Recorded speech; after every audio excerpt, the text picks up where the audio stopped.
पहली बात, अब आपके मन में क्या है हमको नहीं पता। और नहीं, आप अपने मन की बात तो प्रधानमंत्री करते हैं ना। हम लोग सिंपल लोग हैं, अपने मन की बात प्रधानमंत्री करते हैं। हम यहाँ बिहार के लोगों के मन की क्या बात है उसको रख रहे हैं। आपके मन में कई सारी चीज़ें हैं, कई सारे कयास हैं, वो अपनी जगह पे है। मुद्दा ये है कि आज आप बिहार के किसी चौक चौराहे पे चले जाइए, किसी से भी बात करिए, तो कोई भी 1 2 3 मुद्दा पूछेंगे तो कोई बता देगा कि देखिए शिक्षा की हालत बहुत ख़राब है, लोगों को नौकरी नहीं मिल रही है। पटना में भी एम्स है, फिर भी दिल्ली एम्स में जा रहे हैं ना इलाज कराने, दोनों एम्स ही है। तो अच्छी इलाज के लिए, अच्छी पढ़ाई के लिए, मेरा ही उदाहरण ले लीजिए। हम तो मगध यूनिवर्सिटी में पढ़े, फिर जो है हायर एजुकेशन के लिए दिल्ली जाना पड़ा। तो हर चीज़ के लिए यहाँ के लोगों को बाहर जाना पड़ता है। और बाहर क्या होता है, आप सब बाहर गए हैं, आप धैर्य रखिए, हम आपके हर सवाल का जवाब देंगे।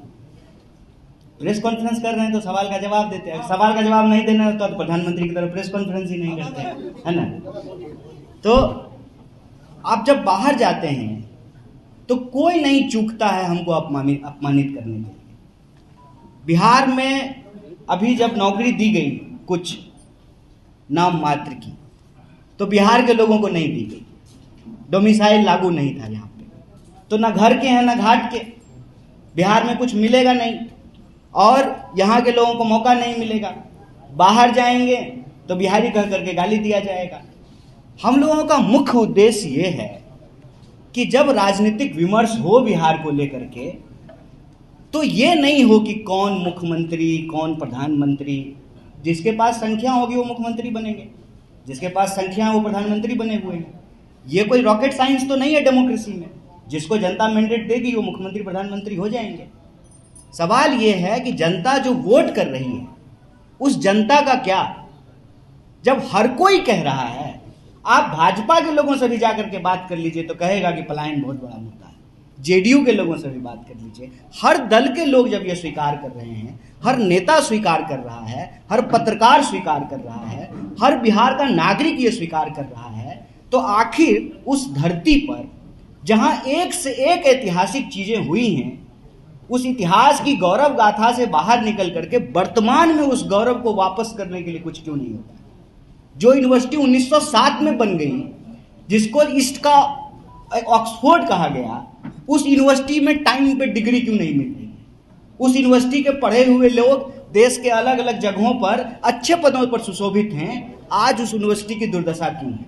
नए विश्वविद्यालय क्यों नहीं बन रहे, नया कॉलेज क्यों नहीं खुल रहा है, रिक्तियों को क्यों नहीं भरा जा रहा है। जो शिक्षा ज्ञान की भूमि है, कहते हैं ना, बिहार के बारे में क्या कहा जाता है, ज्ञान और मोक्ष की भूमि है बिहार। तो मोक्ष लेने तो लोग आ रहे हैं गया में पिंडदान करने के लिए, ज्ञान लेने कौन बिहार में आ रहा है।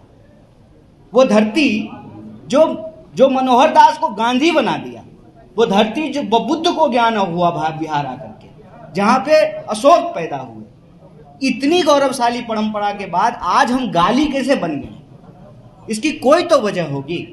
हम चाहते हैं कि वो वजह ये है कि बिहार में शिक्षा की हालत खराब है, नौकरी की हालत खराब है, और शिक्षा और नौकरी की हालत खराब होने के चलते ही लोग पलायन होने को मजबूर हैं। इसीलिए बिहार के आम आवाम के आत्मसम्मान के लिए, सबको शिक्षा और सबको काम के लिए यह नौकरी दो पलायन रोको यात्रा यूथ कांग्रेस और एनएसयूआई की तरफ से शुरू की गई है। अब स्पष्ट हो गया नेतृत्व कौन करेगा। हमारे गणितास जी ने कहा बिहार के नौजवान और विद्यार्थी इसका नेतृत्व करेंगे, और हम लोग, जैसा कि हमारे प्रभारी ने कहा, एक एक कार्यकर्ता, एक एक नेता अपनी पूरी शक्ति से इसमें शामिल होंगे।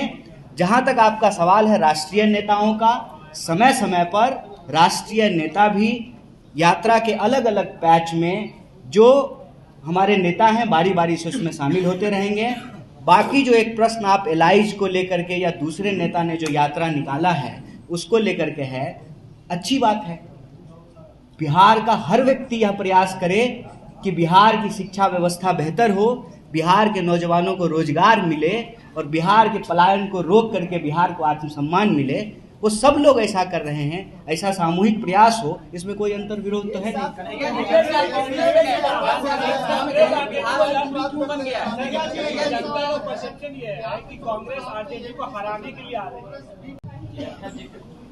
शुक्रिया। सवाल है कि बिहार में ये इस यात्रा की लीड कौन करेंगे?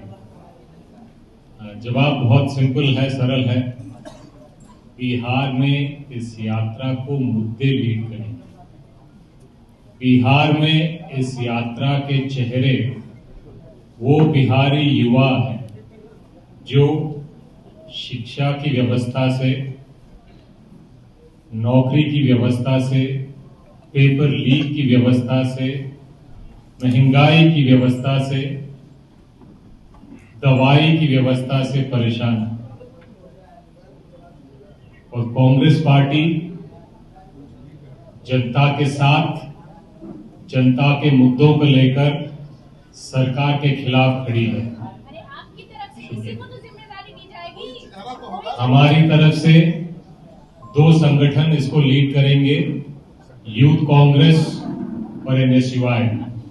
और इसमें कांग्रेस का हर एक नेता और हर एक कार्यकर्ता बढ़ चढ़कर हिस्सा भी लेगा और समर्थन भी देगा। इस यात्रा में कन्हैया कुमार की भूमिका क्या होगी? इस यात्रा में जो भी कांग्रेस का कार्यकर्ता हो या नेता हो, वो सीधा मुद्दों को लेकर जनता की आवाज बनकर सरकार के खिलाफ आवाज उठाने का काम करेगा और यात्रा में जनता तक इन मुद्दों को लेकर जागरूकता फैलाने का काम करेगा।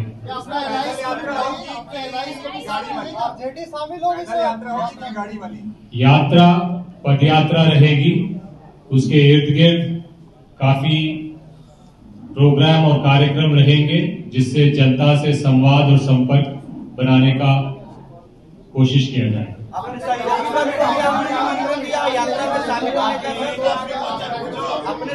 एक एक सवाल पूछेंगे तो समझ में आएगा।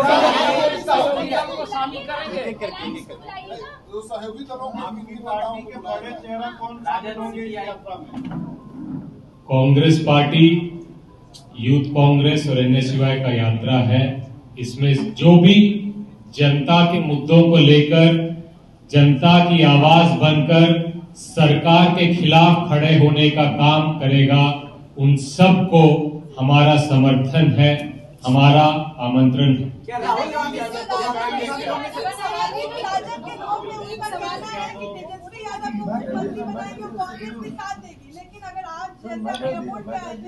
कांग्रेस के कार्यकर्ताओं का कहना था कि हमारा सीएम कैसा हो तो कन्हैया कुमार जैसा हो, इस पर क्या कहिएगा? यात्रा बिहार में